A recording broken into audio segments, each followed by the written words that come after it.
Hello and welcome back to the Past Turn podcast and or live stream on YouTube with myself, Aaron Francis. I'm no longer mysterious man, Tom Durrant. Hello again. I always do this. I think you're to my left, but you're actually to my right on the actual stream. So you're over there. So hello. We aim to bring all the latest Magic the Gathering hype, spoiler discussions, and our very own and sometimes foolish opinions. And today it's going to be, well, hopefully a shorter episode, but we're going to be talking about power creep and the history of power creep in Magic the Gathering, and specifically EDH, because that's the main format we play, whether it's two-headed giant for past turn versus or just general commander. So, Tom, what is power creep to your knowledge? What do you know about power creep? So, power creep, I found sort of quite a nice little description, is the tendency for cards to get more powerful as Magic progresses in age in order to make the game continually more marketable at the cost of longevity. Mm-hmm. It is viewed as an existential threat to Magic. That makes it sound really negative. But basically, it's just that for them to explore new design space, they sort of have to keep pushing the boundaries and will slowly make cards more stronger each time, sort of thing. Yeah. And there's sort of quite an easy way of sort of seeing it in standard. Well, first of all, let's look at like a real life example. Yeah. If you look at the 3 cost, let's just get the screen up there. Oh, lovely. 6 mana, green vanilla creatures. There's been 12 in history. Yeah. And I think the oldest one is either Barbtooth Worm or Crawl Worm, and there's 6/4s. Well, Crawl Worm's one of the most well-known ones, isn't he? Not particularly that artwork there. That's an M10 one, but if you maybe click on that and show us one of the other ones, that view all there he is. That one of those ones there. There we are. That is the classic. I don't know what that language that is. Guiver Voles. We're in French now for some reason. We're in French. But yeah, that is very much the Crawl Worm of old. That one there, 6/4 for green, and 4, so 6 CMT. But yeah, a very serviceable card. Yeah, back in the day, that's what you wanted, didn't you? You want a big, massive beater. But by comparison now, in War of the Spark or in M20, you can have a 7/6 or 7/7 for the exact same mana, no extra abilities tacked on, still just a common. So literally nothing has changed, yet you're now getting a bonus, at least 1 point in power and 2, maybe 3 points of toughness. Yeah. And I know partially of that can be by balancing a draft format, but equally it does just show, like, on a very simplistic level, cards have got stronger in the last 20 years. Yeah, well, I mean, I think that was the first Crawl one was printed in, I think, 4th edition. Wait, Alpha. Oh, was it Alpha? Yeah, the very first set. Oh, the very first set. There he is. Wow. So the very, very first set, Alpha, when was that released? 1993, something? I think. 1993?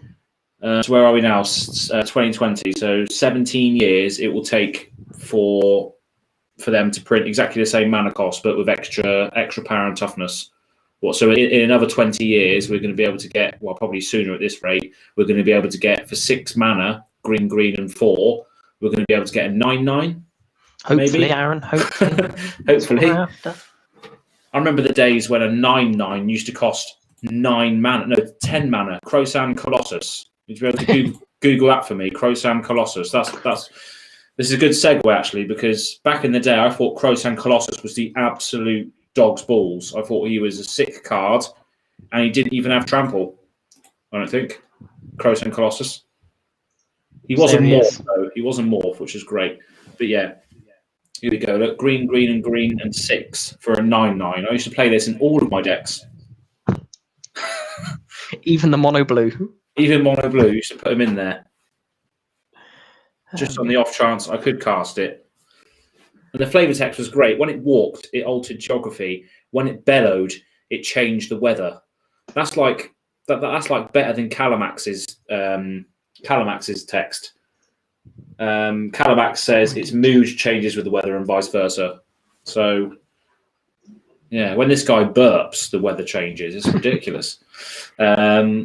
but yeah, so it's a good segue actually, because I just wanted to go into potentially what we thought back in the day was a memorable card that we wanted to run in our decks, and what we thought was fantastic back then in comparison to what it could be now for the same cost. So what was the one that you could think of for that? Well, all I really thought of, and it's a bit of a weird example, was Bituminous Blast from Alara. Yeah. So essentially, it's 5 mana, or Bituminous Blast. Sorry. Okay. Yeah. So let me just get that on the screen for everyone. So yeah, so for 3 black and red, an instant cascade, and it deals 4 damage to target creature. Yep. And I thought that was one of the best removal spells that they could ever print. Didn't really cut, like, you got a free spell off it, which obviously is very good. But the fact of that, it was only actually dealing 4 damage for 5 mana. Yeah, there's definitely much better things you can be doing with 5 mana removal. Like take out a whole board, for example. With something like Wrath of God and Damnation. Yeah. That is ridiculous, isn't it? Yeah, I think the main mana cost in that one is the Cascade.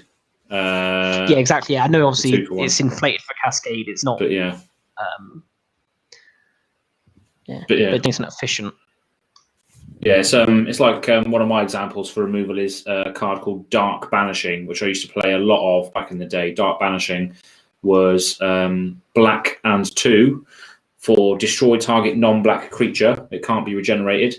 But now you could simply just put a murder in there instead, which is black and 1 to destroy target creature.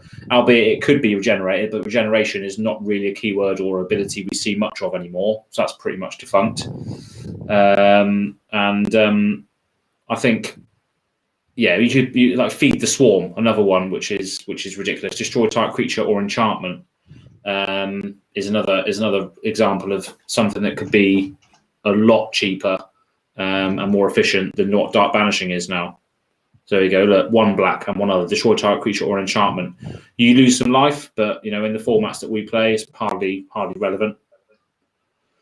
No, and obviously this also now hits enchantments, which is quite remarkable in itself, being in mono black. You have picked quite a remarkable turn, but again, this just shows power creep. It was like traditionally black would never ever, they would not allow black to have targeted enchantment removal specifically, and they went, well, it's been long enough, let's just let them have it.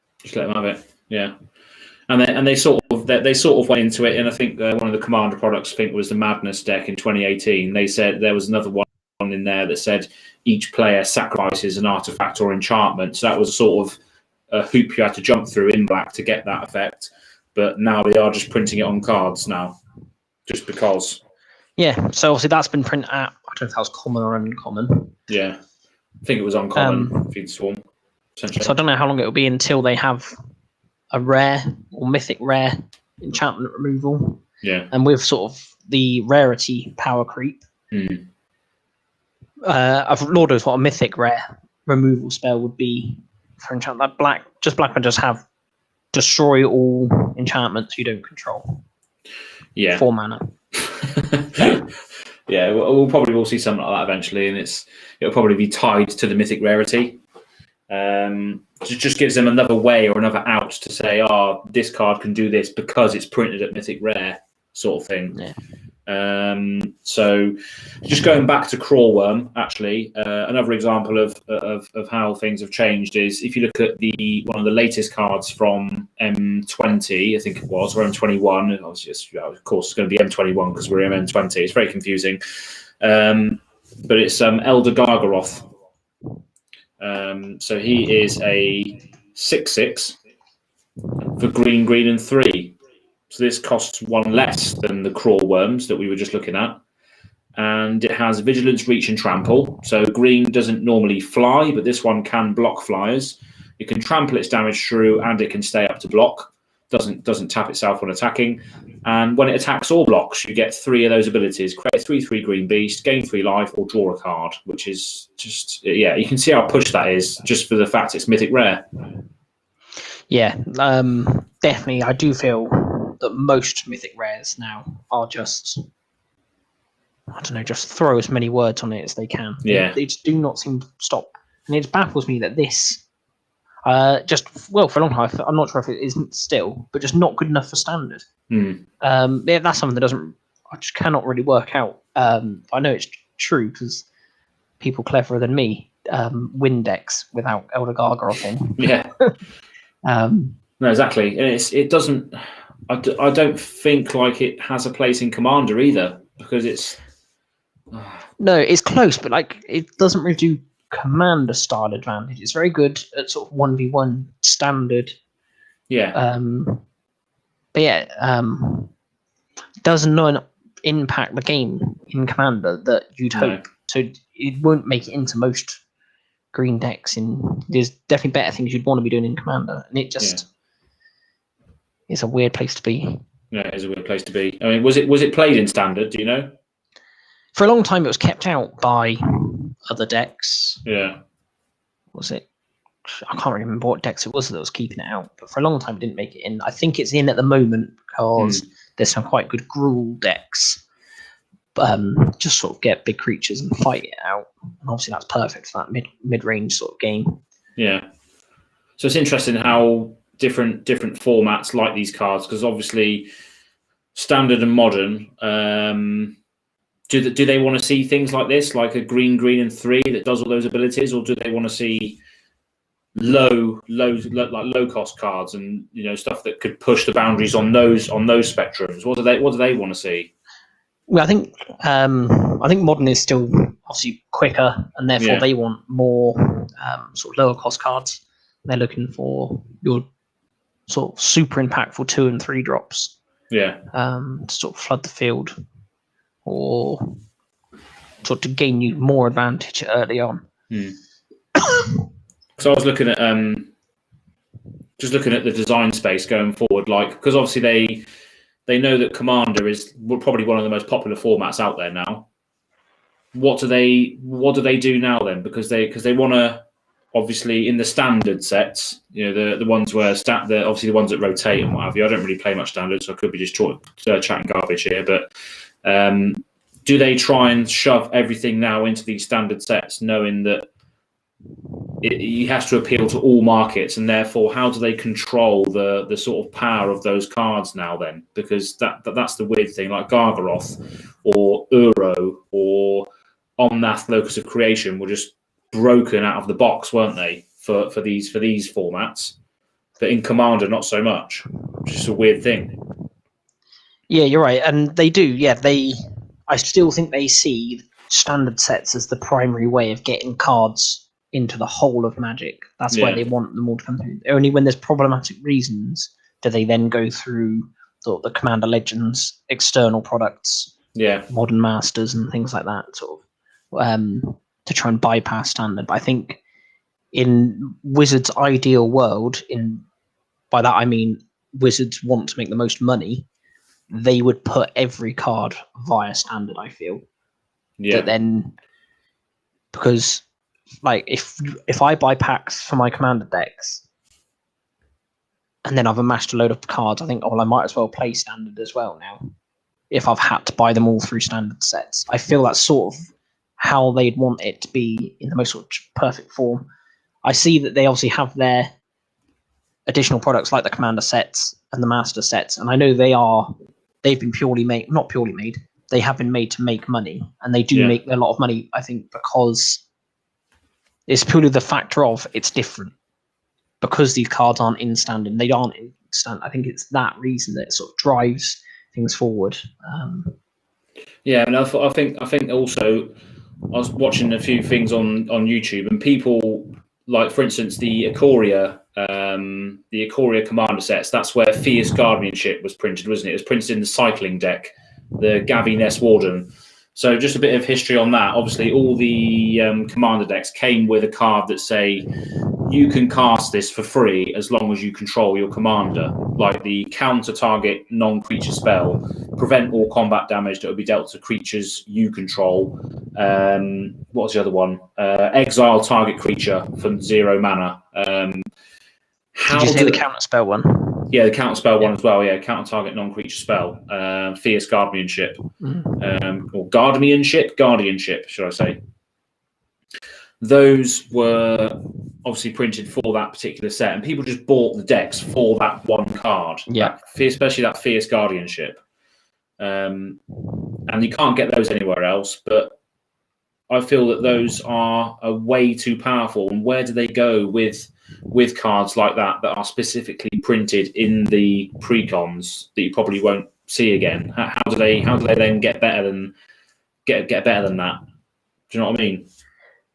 Yeah, I don't know, and that's one area I don't like personally. I do not like cards that reference the command zone. I feel it's whenever they do mechanics or things involving directly affecting your command at the command zone is when things start to get broken. Yeah, and not necessarily broken actually. It's more that they just instantly invalidate and replace a swath of cards below them because in Commander they are suddenly significantly better. Yeah. And I know why they do it well. They do it so that then they don't work in Legacy. They do it so that they can sort of have these very wild cards that really can impact the format, but make sure that they don't hit Vintage and Legacy and cause problems in sort of real high stakes competitive scenes. Yeah, where they go from there, I don't know. Do they make it so that you just get mana instead? Instead of it being free, you actually just get 2 mana. Yeah, you net mana if you control your commander. Yeah, so it's sort of like a Soul Ring tacked on. Yeah. I mean, I just think they've blown their load too quickly. They've seen Commander explode in the last 2 or 3 years, and they thought, let's put all of our chips into Commander. Let's say, you can do this for free now if you control your Commander. I just think they're trying to monetize it way too quickly and just blowing their load, as faster than they should be.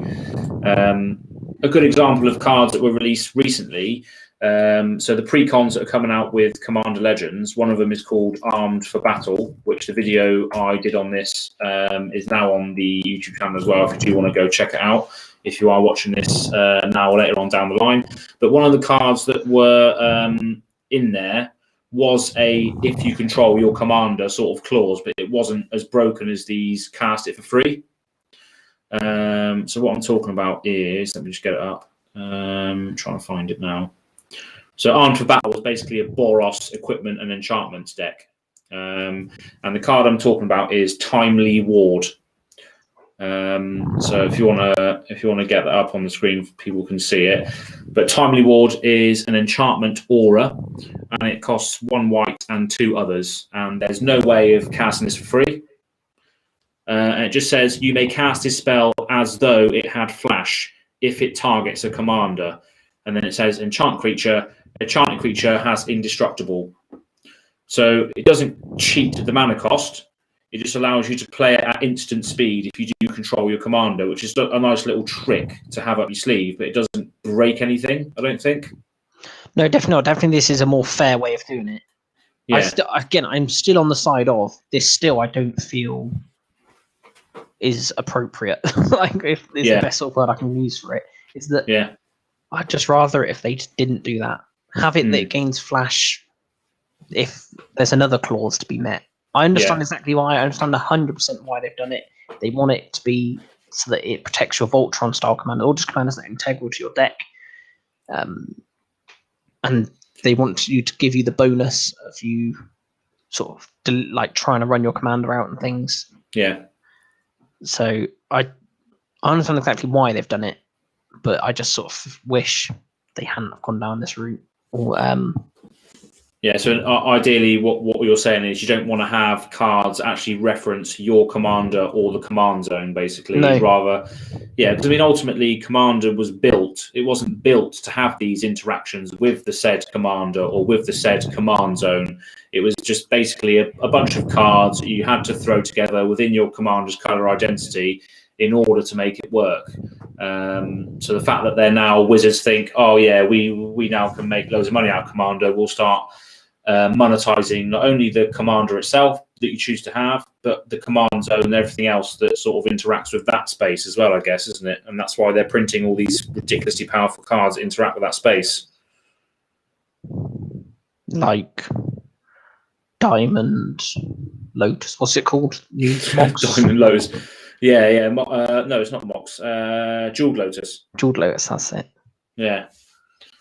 So again, yeah, it interacts with the commander, so you can only use it to cast your commander, but still, I think the Command Zone went over an episode of what commanders will run the Jeweled Lotus, and I think it was 90% of them would have it in there. So I think I think your argument of every deck runs this probably does make sense. For that one time that you do have it, and it does give you that 3 mana straight away to cast your commander, which is normally the integral part of your deck, is going to be quite a pivotal thing.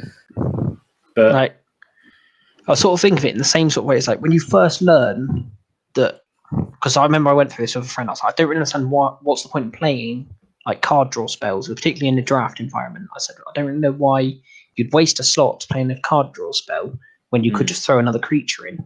Yeah. And then he's sort of rightly pointed out to me that a card draw spell, essentially, it sort of becomes the worst card in your deck, but it guarantees you're going to get cards better than it. Yeah. And sort of that's how I see this. It's sort of, in a way, it becomes the worst card in your deck, but in such, it makes sure the rest of your deck functions better. Yeah, so it sort of replaces itself by giving you access to more things. Yeah, I know it's not quite the same because this isn't card draw. It is only just a dump of mana. It's a ritual. Yeah. But I still feel that the way it works, it should just be in commander decks, but it won't be because it's too expensive. People cannot afford to go and spend £40. But then again, everyone probably could afford to buy one and then just move it between all their decks if they wanted to. But I mean, there's just no downsides, is there, to any of these cards anymore? They're just literally raw power. Which you can only get at Mythic Rare, or you can only get by buying this certain product. It's just there's no downsides again. I want to see more downsides to things. That just all links back to my demonic roots. To have the ultimate power, you need to pay the ultimate price. Yeah, and that sort of. I thought I was actually going to say that, Aaron, to be honest. Did you? Well, I had something quite good to say, though. I remember that. These things happen. But do you reckon we'll see like commander decks that are literally the same cards all the time now?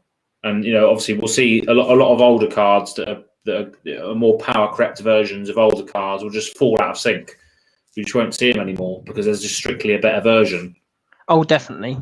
Yeah. And I think, again, through things like the Jeweled Lotus, I think there's enough cards now that you instantly say commander decks aren't 100 cards anymore.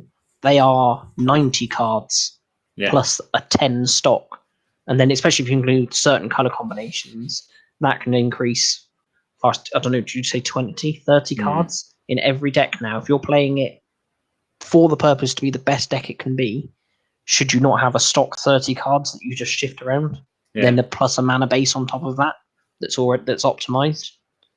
Yeah, I mean it's like the way Josh has his decks is that he has a stack of expensive cards. He has one card of each thing. So he has a demonic tutor, he has a mana confluence, he has all these cards in a big card pool.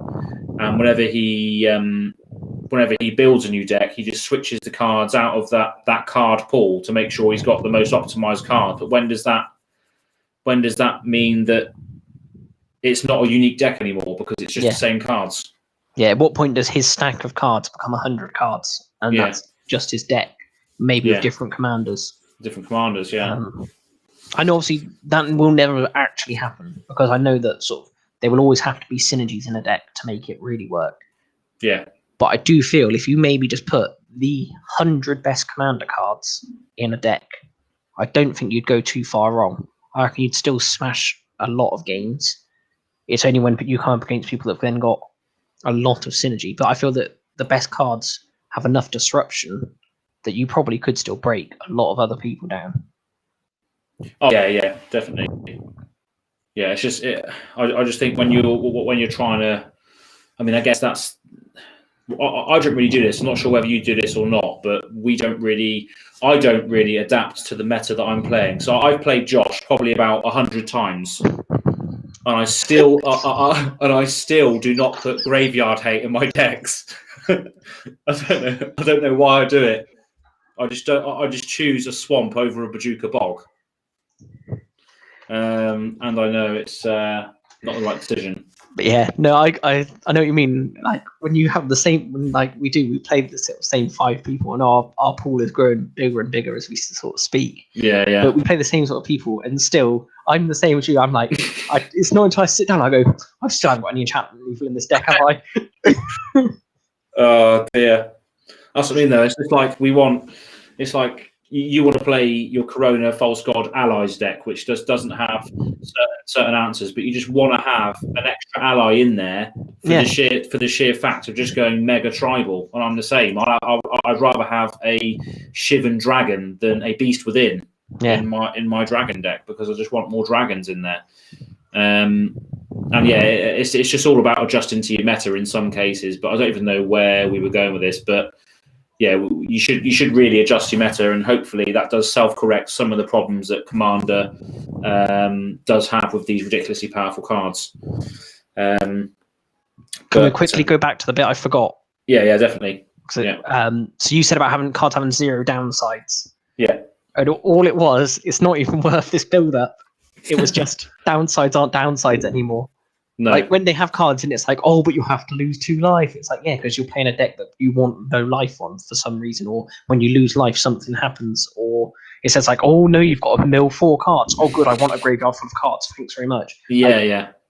Just the old cards, like we used that in that Demons episode, we showed old cards that had real downsides. You have to sacrifice a lot of things, and it wasn't for benefit.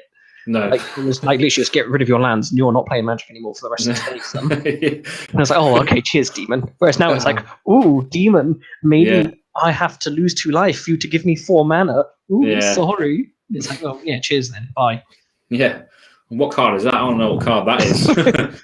That's coming in Kaldheim, don't worry. Absolutely, yeah. But yeah, no downsides to any of these. It's just. But that's the problem. The equity of the product will just go down now, because how can they keep printing cards that are better than you can cast this for free if you control your commander? How do they get better than that? I know. I keep going back to this, but I just don't think there is a way now for them to just get a 1-up on that. If they are trying to get a 1-up on themselves every single set or every single commander product, I don't know how they're going to do it now. Because they've already said, oh, you can do this for free if you cast your commander. Dear. Power creep. But yeah, there'll be something similar. They'll, Again, I don't think they'll come... Well, I don't know, maybe they will. Maybe they think, oh, that's actually a perfect fix. That does everything we want for commander. Maybe every commander set now we're going to have 3 commander spells. Yeah. Of varying degrees. Maybe some are more powerful, maybe some aren't. Yeah. I don't know where they're going to go with it, but... we'll segue into the next thing, which is still on the topic of power creep. I'm just losing my train of thought because Discord is going blip blip blip blip blip in the background. So it might be worth now chucking in our Discord link into the. Oh, you got it there. Okay. So anyone who's watching this now in the future, what have you, that is a link to our Discord chat where you can join in with our spell tech games, which we're going to be playing a few times a week now. We've got a couple of people from around the world in there at the moment. So I think there's going to be a game tomorrow with a nice chap from the Netherlands. It's actually going to be playing tomorrow, so that'll be interesting. But yeah, you can go join the Discord and get involved with our gameplay episodes. Going to start filming those soon as well. Yeah, so Discord link's in there. I can't remember where I was going with this, but I was going to move on to another power creep topic, which is the whole double masters came out recently, and there was a theme in there that this does double. For instance, I think the red one was all of your creatures have double strike. That's not really relevant, but the black one was if you lose that much life, you lose another amount of life. And more recently, there was the fiery emancipation, which was whenever your source you control deals damage, it deals triple that damage instead. And there's other ones as well, My audio's going weird, is it? Yeah, every now and then your voice is cutting out. Oh, is it? It doesn't like completely go. It just sounds very robot-like. Very robot-like. Are you a robot, Aaron? This is what we need to know. All right. So I'm not sure whether you heard me, so I'll try and repeat that again this time. So recently we've had, over the years, we've had a lot of cards that say, if you do this, do twice the amount. Like one of my favourites was Gratuitous Violence, red, and 2 for an enchantment. And it says, if a permanent you control would deal damage, it deals double that damage instead.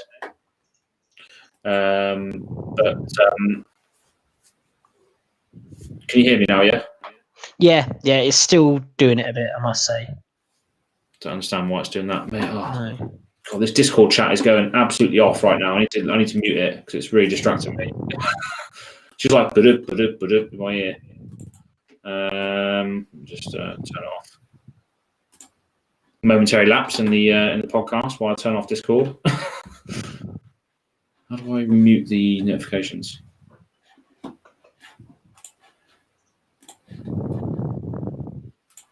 Let's turn that off. Yeah, so Gratuitous Violence, red, and 2 for an enchantment. I've already read that. But basically, what I wanted to get onto was the point of we've got double damage, but now we have triple damage. Do you remember the name of that card? Yeah, Fiery Emancipation. So Fiery Emancipation is the one from the new Core 21. If a sorcery would deal damage to a permanent or player, it deals triple that damage to that permanent or player instead. So I know we've got cards as well that say if you would draw a card, you draw 2 instead, like our How Merit's Archive, or is it Fairy's Ageless Insight, the new one from this set as well, the Core 21. How long is it now until we get a card that says if a sorcery would deal damage to a permanent or player or draw cards, you draw quadruple that amount instead? Yeah, I don't know. And it's coming. And the problem is that they can make it cost as much mana as they want, but we all know there's ways to cheat mana. There's plenty of ways you can search for a particular spell or permanent and just get it put on the battlefield. Yeah. So if they just make a card that just said sort of 1 million mana enchantment, you win the game, like they're sentence battle. People just like, okay, I'll chuck it in the graveyard and reanimate it. Or there'll be a way to just search it and put it in. Yeah, well, it's like that new Glen card. Gen from the Mardu enchantment. You could sacrifice one of your enchantments and get this Fiery Emancipation out very, very quickly. Yeah. So yeah, what was that, 9 mana that was meant to be? Oh no, 6 mana. Fair. Even 6 mana, that's a very good deal. Oh, ridiculous, right? Gratuitous Violence back in the day for double damage was 1 less than this. Yeah. But that was red, and 2. This is red, and 3. Printed Mythic, so therefore the mana cost is reduced ridiculously for the effect. But again, yeah, how long is it till we get red, and 4 for quadruple damage? Yeah, I can see it coming. So I don't really know sort of where it stops. No, exactly. It's ridiculous. Unless, I don't know, can they sort of do the inverse of power creep, where now over the next few years, can they slowly bring everything down and make it so that only double is good again?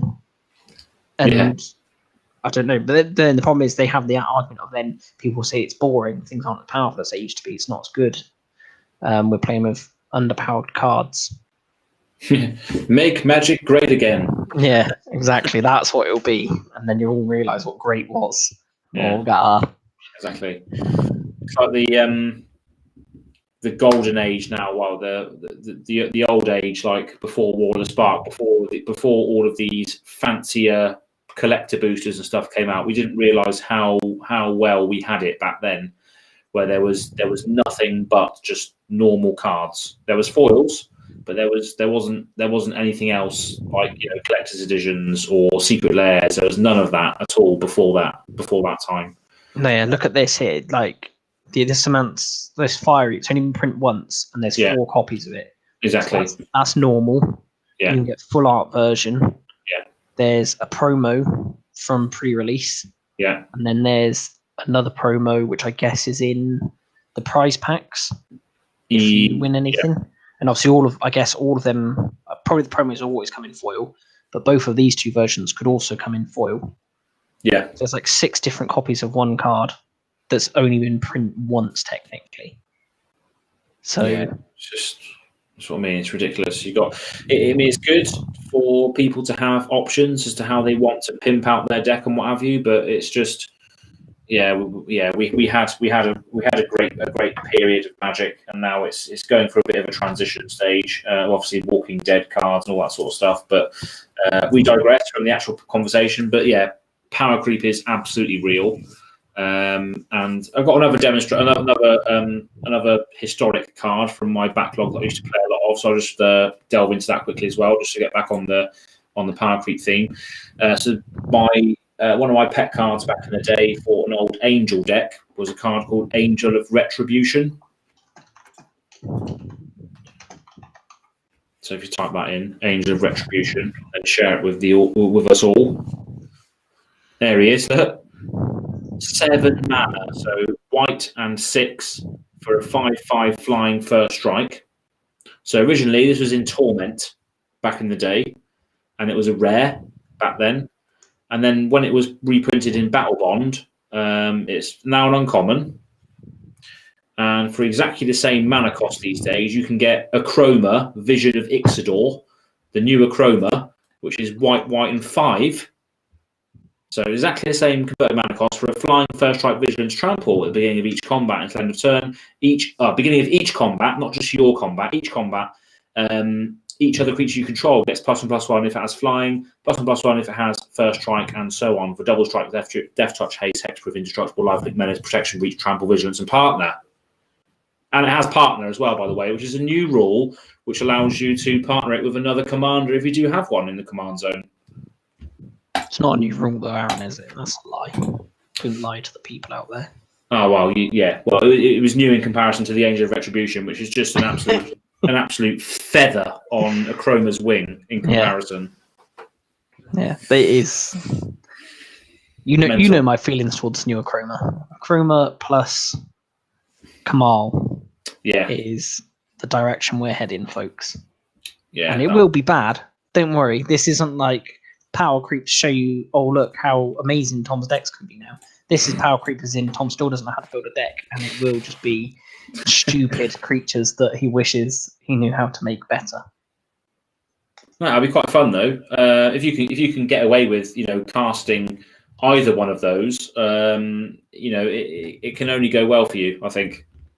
I have a soft spot for high cost commanders, and this is very much high cost commanders. You've got CMC 7 in Achroma, CMC 8 in Kamal. So I reckon it'll be quite good actually. To be fair, I'll have fun. Exactly, that's what matters, really, isn't it? On that same sort of train, CMC. Obviously, you got Chroma, you got Kamal. CMC is very, very high. Yep. There are a myriad of cards also that have been printed recently that have extremely high CMCs. And I think now, especially in the Commander, if you're going to cast a card that has strictly 9 CMC value, you want to be winning the game off of that now, I think. Yeah, definitely. I'd definitely say if you in cases even less than that, I'd say if you're hitting even just 7 and 8 mana spells, that spell really should be I win. Because obviously you're also taking the gamble. Someone then just goes and counter, so you have to be sort of willing to go around that and say, well, if this resolves, I'm winning the game. Yeah. But we don't play like that, Aaron. We play as 9 mana is just another grindy round of the table. Well, if you compare something like it's not really a great comparison, but in our meta it does happen. So an Inkwell Leviathan. So Inkwell Leviathan costs blue, and 7 to cast. And it's just a 7/11 Trample Iron Walk Shroud. But something that Josh would cast for less mana than that would be Eerie Ultimatum, which costs 7 mana in total. So this is 2 mana less, and it's white, white, black, black, black, and green, green for a sorcery, which says return any number of permanent cards with different names from your graveyard to the battlefield. So that's every single card in your graveyard in the Commander game. Yeah, and also when I first read this, and I thought, okay, so you got your creatures back. But no, it's not. It's just permanents. Yeah. So sweet. Like you can play some like literally any deck. I know obviously it's a very high color refinement. You still have to play in the minimum of these 3 colors. Yeah. But the amount of people that just play 5 color decks now, that isn't unreasonable. No. So I just feel we're getting this. And again, I feel like this is one of those cards. I can't think of many decks. Maybe if you're a real Spellslinger deck, you wouldn't put this in. But yeah, almost all decks that can cast this really should just have a copy in there. No, exactly. It's just you're getting back lands with this, enchantments, anything, any permanents, any sort of windswept heaths, all those crack lands that I don't own any of. But all of those lands that you sacrificed to go and get a better land, you can all just bring those back, crack them again. Just get something back. And it's just a game-ending spell in an Abzan deck where you care about your grave utterly. You want to be dumping stuff in there. Bringing everything back for 7 mana is just, I win the game, basically, at that point. Especially if you've got ETB triggers and all that sort of stuff. And similar to this as well, we had all of the massive spells printed in the new Commander Legends set. What was the white one called, which was 9 mana as well? The Will. Isn't it a Chroma's Will? Is that the one or not? Or am I thinking the wrong thing? That there is a cycle of cards that you're referring to there, but there was also like an ultimate one as well, wasn't there? Sorry, I'm on the wrong thing. So one of them was that Profane Transfusion, the one you didn't really like in the Commander Legends, but that was one of the cycle for 9 mana. So 2 target players exchange life totals. So there's just massive CMC spells that ultimately you want to win the game from. What was the other one called? The white one. The green one was Reshape the Earth. Yeah, here we go. Can you see them now? Yeah. Yeah, so all of those spells there, for their respective decks, you want to be winning the game from that, basically. Yeah. And I feel these do not quite a good job. I feel these generally aren't powerful enough. I wouldn't say most of these win you the game. Really? Oh, okay. I may have exaggerated that quite a lot. Because I would say, sort of by itself, Reshape the Earth won't win the game. But then I guess you wouldn't, if you're playing anything that sort of cares about that, you will have all the sort of lands matter stuff that does win you the game. Oh, yeah, you would, yeah. I mean, this Friday, if anyone's watching this episode back, this podcast back, this Friday, we are releasing the Pass the Turn Versus episode 5. So this is the penultimate episode before Lockdown 2. There is still Pass the Turn episode 6 in High Wycombe as well, which is yet to be released in December. But this one coming up on Friday features Pleasant Kenobi, and he played Tachi over the Benthic Druid deck, which is a landfall Simic deck. And if he played this card, it would have went off even further. He didn't even need it in his deck, to be fair, but this effect in that sort of deck would have been absolutely ridiculous. Like synergies like Field of the Dead, for instance. Field of the Dead will get you 10 zombies from that card. Tati over, you would draw 10 cards off of this. Lotus Cobra would then make you 10 mana, so you've basically got the card for free. So many interactions. Obnixilis, the Fallen would then drain someone for 30 life, and he would get 30 counters, 30 +1 counters. There's so many ridiculous interactions with lands now, and I think this is right up there. I was just looking through them all, thinking which ones do I think would literally win you the game on the spot. Yeah, I think white would. Yeah, returning everything from your graveyard to the battlefield. Let's do it. I think red potentially would, because you get it says choose any number of targets, and then you get to deal damage to them. So you might kill some stuff. Yeah, and then you may play the exiled cards. Oh no, not for free. Okay, yeah, red's bad again. I mean, Black, I mean, I'm not a fan of. We know. Yeah, black's a bit weird. It's very, very, very, very conditional whether it wins you the game or not. But the blue one is outrageous. If you've got like an extra turn spell in your graveyard, you copy that card 3 times. You take 3 extra turns. That's pretty much an instant win. Yeah, because if you're not winning from 3 extra turns, you're absolutely garbage at the game, I think. But yeah, so detracted a little bit from the point, but the point is CMC now is in a state where if you're casting 9 CMC spells, they're going to be ridiculously powerful game winners. I think most of the time. Yeah. Whereas back in the day, a 9 CMC spell was something like Crosan Colossus. It was a 9/9. That was it back then. Just smashing face. Yeah, just smashing face with 9/9. Yeah. So going into other cards in EDH. So banned cards, in comparison to cards that are legal in the format. Is there anything you could swap out? Anything you would choose to swap out? Personally, I don't know, I still just feel that like it is the big fast mana which upsets games. Like from my personal perspective, like, and I guess the problem is the stuff that's banned. You think, oh, I mean, that's not too bad. They do just play into dangerous combos, but then again, I don't feel they're any worse than any combo we do have access to. That's what I think as well. I mean, I look at my favourite card of all time is Grizzlebrand. So black 4 for a 7/7 flying lifelink, pay 7 life, draw 7 cards. How is that banned? And like Thassa's Oracle isn't. Like if you get a Thassa's Oracle out, you win the game for 2 mana as long as the condition is there. You can't interact with it because the ability goes on the stack when it enters.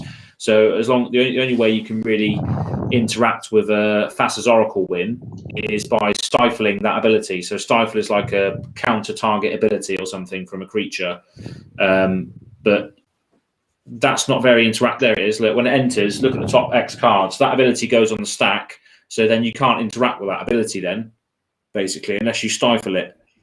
So you just win for 2 mana. Whereas Grizzlebrand, you pay 7 life, you draw 7 cards. Is there an answer? Is there a win con? No. All right, I'll pay 7 life again, draw 7 cards. Oh, I'm dead. And you have to get the demon out as well to begin with. He's an 8 mana demon. So, yeah. I'm very, very demon, love demons, but I think he should be unbound. I do feel, Aaron, you're at Thassa's Oracle. If you're claiming it's so easy to win, I want to see you do it because I feel that is a lot of devotion you're going to need. I know you can do a lot of self-mill, there's a lot of stuff, but I feel Thassa's Oracle is quite a fair way to win, personally. My point goes out the window then. But I understand where you're coming from. I understand the whole point of you win the game is just an instant thing. But I feel that's a big enough drawback on the Oracle that, well, you're gonna run into problems. Yeah, but we'll do it. We'll find a way. So you wouldn't change any banned or legal stuff then? Banned stuff. I'll just ban Soul Ring. Get rid of it. Soul Ring. Yeah. What do you reckon they'll ever print a card better than Soul Ring, like a 1-drop artifact that then taps for 1, enters tapped or something? No, I don't think they will. Researching this episode, I came across quite a good article from this one here with Sam Stoddard. All right, is that on screen? Is it? Yeah, it is on screen. Just dealing with power creep. It's back from 2013, but it still sort of holds up true. Obviously, it's the same sort of like magic principles and stuff. And he says, although like sort of creep has to exist, it sort of doesn't have to exist. He sort of argues that from a design perspective, they're not doing it.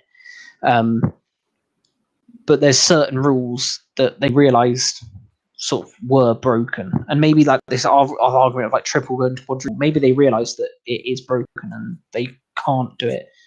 Yeah. But then we know how fast and loose they like to play with fast mana and like free spells.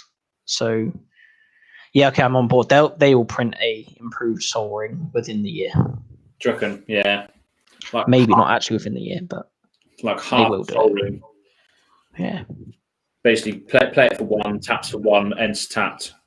So you basically have, you'll have 4 mana on turn 2 because you'll play a land drop, and then you'll have that's 3 mana. Never mind. It could be all right, but who knows? I don't know if they'll ever expand upon that. But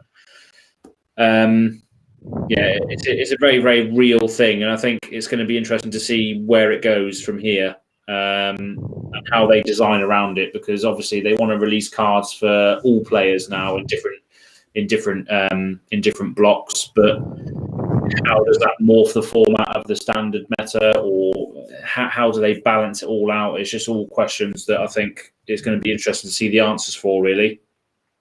But we could just be overthinking the whole thing, because Commander is a 4-player game most of the time, unless you're playing in past turn versus.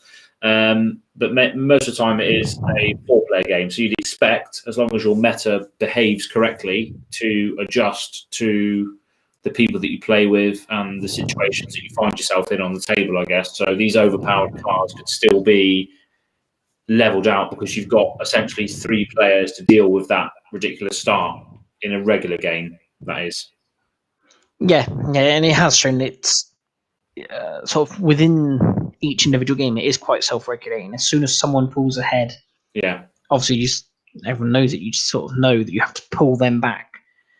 Obviously, you have to do it tactfully. You can't just throw your resources stopping one player. You have to make sure that you can obviously combat other players that are then going to come to the forefront. You have to make sure that if you're then going to be in the lead, that you're ready to take on other people. But it does. Obviously, we've got the sort of the wheel.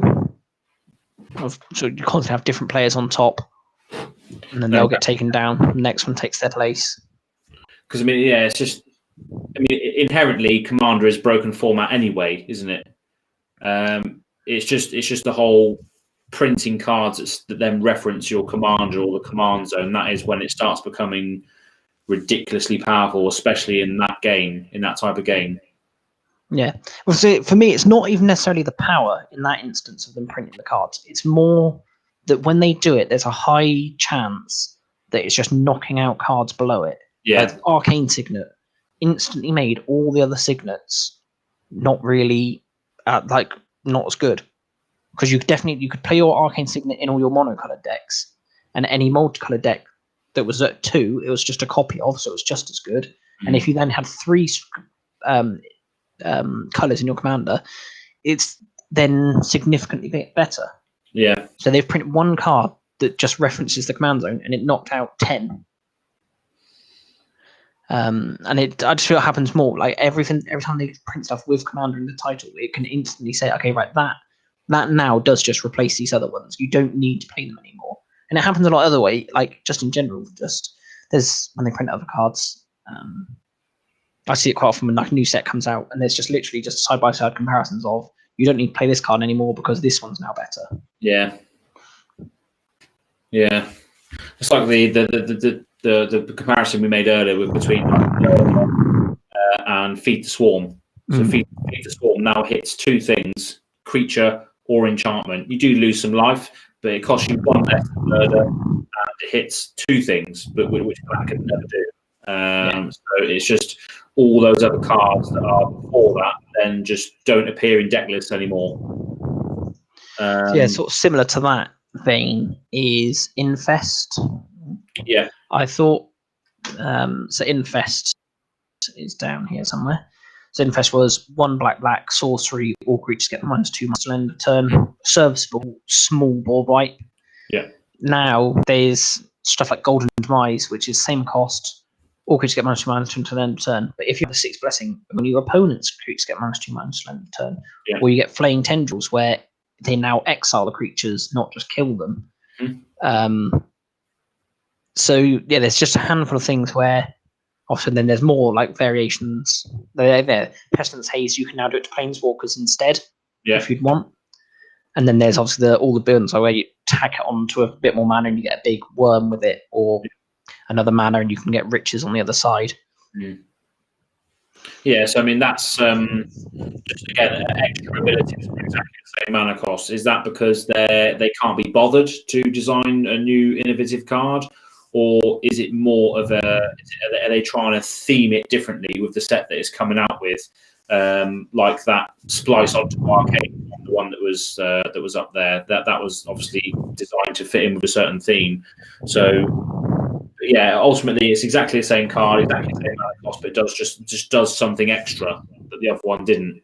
So it just makes that card not exist really. In any commander deck you choose, I'm going to choose this one because this one just there's no extra effect. I might as well just get rid of that. Yeah, and that is also affecting creative people because they're thinking, oh yeah, I want to use this card because it works with what I'm trying to do, but I shouldn't really use this one because there is a better option for me. So Wizards are just like, here, this is what you should be using. Don't worry about that old card. Buy this one instead. This one's going to be better for you. And I think that's the power creep sort of amalgamated with the whole corporate greed thing as well, as if they're trying to make as much money as possible. Just make these cards better and more sought after. But they need to continue making money. So they're going to create cards that are better than the previous ones. But when does that end? That's the concerning thing, I guess. When you said at the very, very beginning, existential, I don't know how you pronounce it, existential crisis or whatever it was. The original power creep stuff that you got up at the start. Yeah, and it was a threat. I was going to like sort of power creep, sort of again in a more sort of theoretical sense of standard. Like the rotation that standard has is ideally meant to sort of curb power creeps. Like, so the idea is like, obviously they want to sell a set when they make Kaldheim. They want to make sure that there's a card in it that will be good enough in standard that you sort of need to buy Kaldheim to get this card to therefore have the best deck. Yeah. But then when they print Harry Potter Land next, they need to have a card that's better than that card so that then obviously becomes the one everyone wants to buy and nerfs the first card from Kaldheim. Yeah. Makes sense. Again, it's in sort of a vacuum, it's better, but essentially it's probably not actually any better or worse. It's meant to be that it will just sort of balance out. But then after Harry Potter, we have, where we go next? Oh, D&D World. So again, they definitely want to sell that one. So they'll have something to make it better again. So it goes up and up and up. And then obviously rotation is meant to go back down again. But the problem is rotation only takes out the year before. So after we've gone to D&D, we'll have the Innistrad set. With that, like out of these four, that's now the highest on the ladder. But then after rotations happened, we think, okay, now we're safe. But really, we still need to beat that card. So the next card has to come even higher. So where we think we should be back at the bottom of the ladder of this little game we play every year through standard, if you're still trying to beat that, I know they do it by trying to take away the synergies of this card. They make it weaker by actually taking synergies out in the past, but you still have to beat it. And sometimes that is what leads to excessive power creep, I find, in standard sort of terms. And then although it might work in the standard environment, it may sort of sandwich that nicely.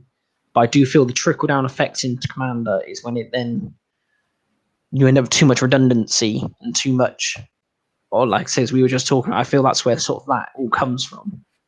Well, that's just the Eternal formats, isn't it? Because the Eternal formats can access any card in Magic's history. I guess there would be a lot of redundant options because there are so many cards that, albeit do the same things, but because Standard is always trying to one up itself and self-regulate in a way that things rotate out, there will be a lot of redundant cards in Commander. But that was the whole pull of Commander, was the fact that we had so many jank cards that we just wanted to build with, because some of them had weird werewolf synergies or some of them had weird fungus synergies. We thought, we're going to build this Slimefoot deck with this weird fungus synergy. Therefore, that's why we're going to chuck it in there. But when these cards are just being printed that are so powerful, whether that's as a result of Standard trying to recorrect itself or Wizards saying, oh yeah, we're going to print a card that now references the command zone, that's when all of our lists and all of our net decks are just going to be all the same list inherently now, which is a shame. Yeah, and I feel where you notice that the most in Commander is look at tribal decks. Yeah. Back in the day, tribal decks, if you played say it's still with goblins versus Merfolk, we're very different, but say you played two tribes of similar colours, they would feel very different because the goblins are doing one thing and the, I don't know, what's similar.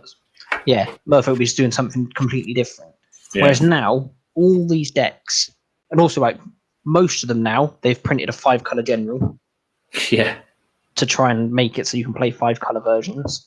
So that straight away homogenizes it. Then they also just make stuff like Metallic Mimic. They make what's the change? There's a couple of changelings that everyone plays. The Automatum. There's the Cycle of Kindred from when they did the tribal Commander precons, the dragons and cats, Kindred dominance and stuff. Yeah, those ones. So again, I feel tribal is where they've completely gone all in on this thing, and I just feel it's leveled out. I can be playing my allies deck, put that down, pick up my dragons deck, and I just think, well, I've just played the same deck there, to be honest. Yeah, there's like sometimes they just don't feel they play differently at all, because it just feels like now, like sort of the best cards to include in your tribal decks. It doesn't really care what your tribe is, never anymore. Like your best tribal card is never on tribe anymore. It's always a Door of Destinies or something, but it's just one of them sorts of cards that just cares about all your cards. Where it used to be Coat of Arms, that was your only option, and then you just had to pray to God you didn't come up against another tribe. Yeah, and then you would really have to slug it out. War. But yeah, it just seems like every tribe is Slivers now. Yeah, except Slivers is just significantly better than every other tribe because it's god awful. And anyone out there considering making one, think again, James. Yeah, he's got all the good stuff. Like Morophon, for instance. Morophon could be, because he's a and he has an activated ability. Is Wooburg and does something, or is he himself? I can't remember. But Morophon is basically a tribal commander, which can be the singer of any tribal deck. I think he was. I've just popped him up on screen there. Yeah, there you go. He was seven colorless mana, changeling, so therefore is every creature type.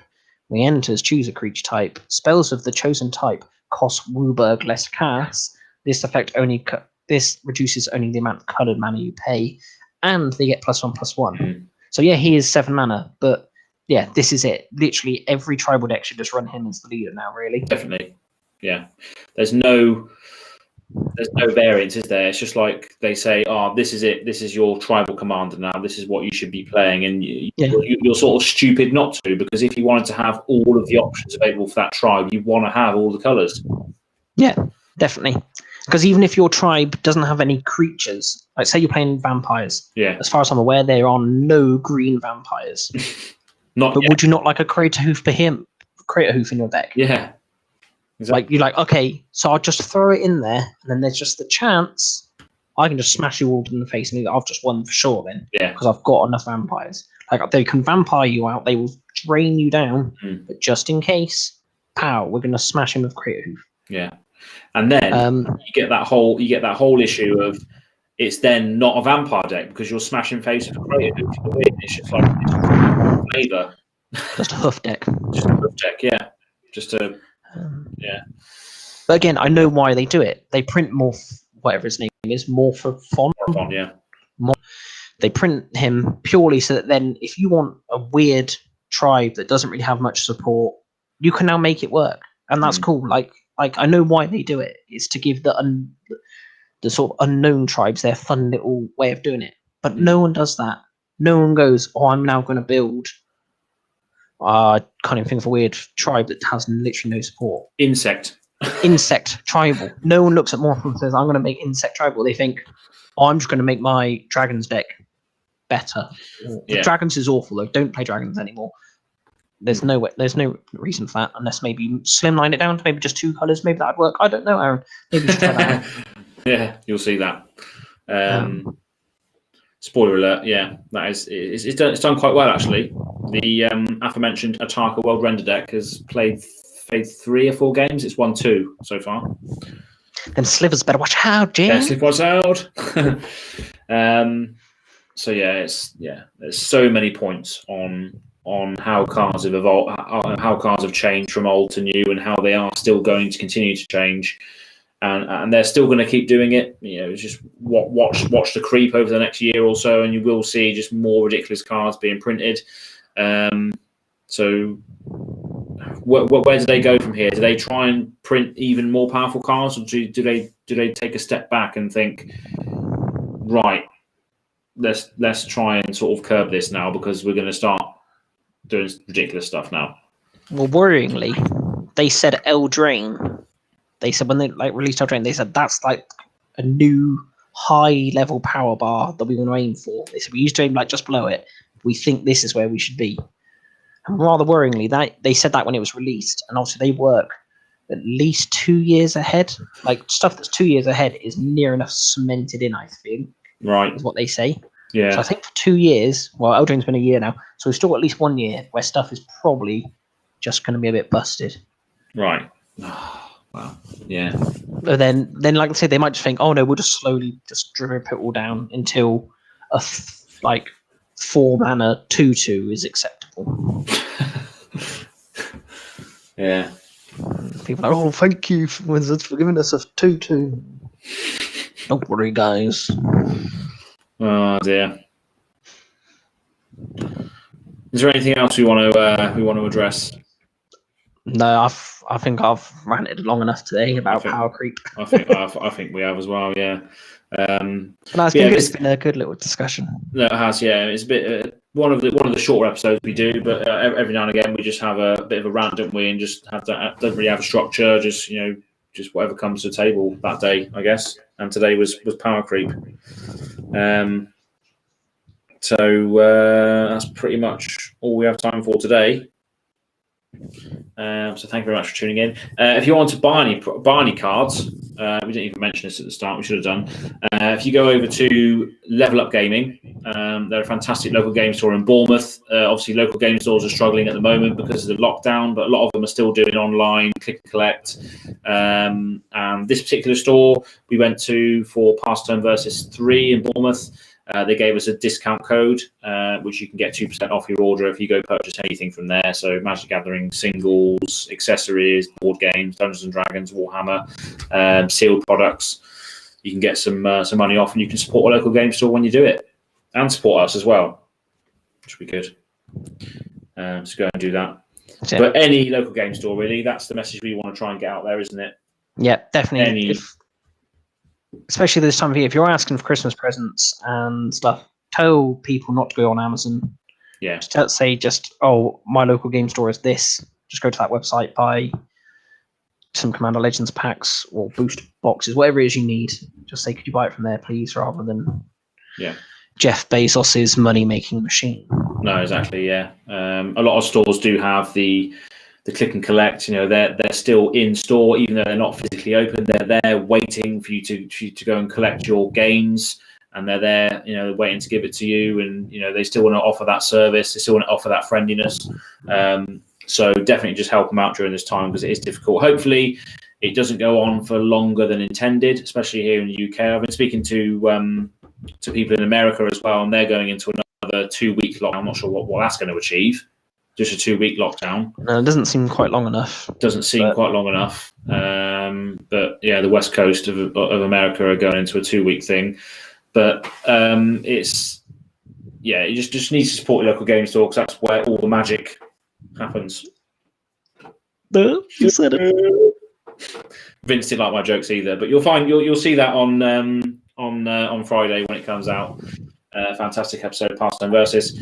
And again, that's number 5, and the last one will be number 6. who knows? We might be out of lockdown again, so it could just continue for Pass the Turn versus 7 in January. Obviously, we'll just make that call closer to the time, I guess, won't we? Yeah. As to whether it's a continuation or just a new season. But obviously, you're hearing on the podcast as a. We honestly don't know what the schedule is at the moment because of the situation. But that's pretty much all we have time for today. So thank you very much for tuning in, and we'll see you on the next podcast. / live stream. Yeah. So until then, follow us on Twitter, Instagram. There's nothing to follow on Facebook.